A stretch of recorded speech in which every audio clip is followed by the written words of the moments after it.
Have you ever had a buyer ghost you after what felt like a really great visit? Why'd you do that?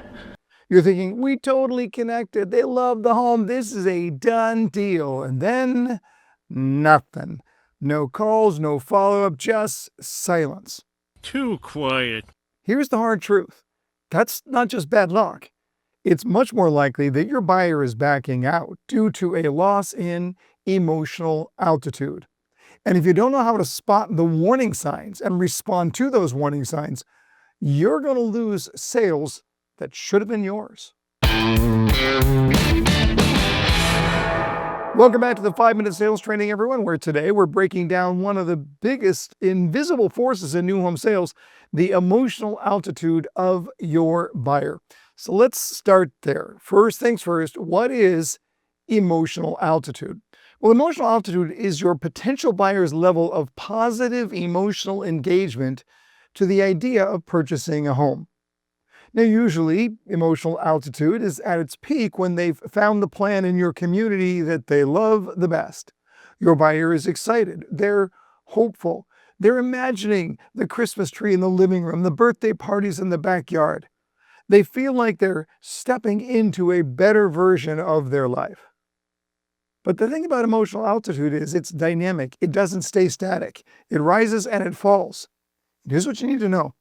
It starts dropping, it starts declining the moment the buyer walks out of your sales office. As soon as they get in the car, the buzz begins to fade. And then come the distractions. Skeptical family members, scary headlines, overwhelming decisions. Their emotional altitude drops. And when it stays low for too long, well, that's when potential buyers just disappear. They may not officially have eliminated you, and they may not do that until Friday, but emotionally, they started retreating on Tuesday. The only way to avoid that fate is to help your buyers to reconnect with their peak emotional altitude from back when they were picturing the Christmas tree. How do you do that? Well, first, you want to set expectations early. You know what's going to happen to your buyers and what's going to happen throughout their emotional journey. So why not let them know?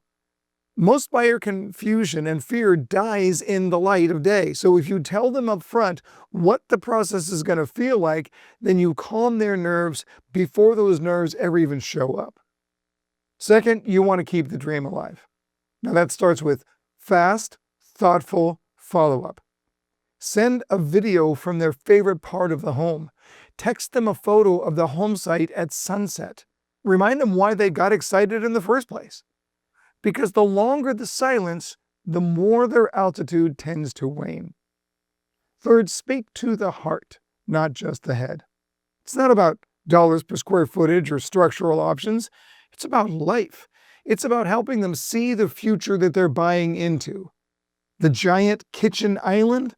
It's just a feature until we bring it to life, because it's where science fair projects come to life. It's where a volcano gets built. That flex room, it's just another room until it's the office that they never thought they would have. And here's the difference between average and exceptional. Average salespeople follow up. Professionals follow through. They protect emotional altitude like it's part of the contract, because it really is. So here's your challenge this week. With every prospect, ask yourself, how is their emotional altitude right now? And then ask, what am I doing to raise it? Because the emotional altitude effect is real and it's powerful. But when you understand it, you don't just reduce cancellations, you build stronger connections. You reduce cancellations. You help your buyers say yes and feel great about it. All right, thanks for watching another 5-Minute Sales Training. If you're new to the channel, make sure you click the subscribe button so you never miss an episode, and drop a like while you're at it if you don't mind. It really helps us out. But until next time, everybody, learn more to earn more.